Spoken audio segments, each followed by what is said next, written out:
يا نفوخي. ايه يا ماما في ايه؟ مفيش إيه يا اللي حصل؟ حبيبتي، حبة برد وهيروح ان شاء الله. فعلا انا حاسه ان بهي كانت تعبانه قوي الفتره اللي فاتت. حاساها كانت عماله تعطس كده وما كانتش على طبيعتها. هي كويسه دلوقتي طيب؟ بهي مين؟ بهي دي؟ بهي القطة؟ اه. كنت ملاحظاها بتعطس الايام اللي فاتت. يا عيني شكلها تعبانه قوي. ما انا بديها مناديل وهي مش عايزة تاخدها. ايوه كانت عماله تعطس كتير قوي الفتره اللي فاتت. انتي مفيش حاجة لافتة نظرك خالص غير ان هي عيانة؟ مين دي اللي جايه بنات؟ بهي.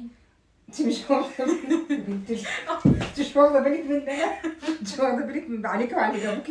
لا امشي بنت، امشي انتي والقطة. ايه بتطلع بره؟ خلاص والله هقول. اطلعي بره، اطلعي بره، اطلعي بره يا بنت، اطلعي بره. والله حست ان هي بتعطس وانا قاعدة ايه بعمل ايه؟ طبعا انتي بتعطسي بقى بجد، انتي رحمة.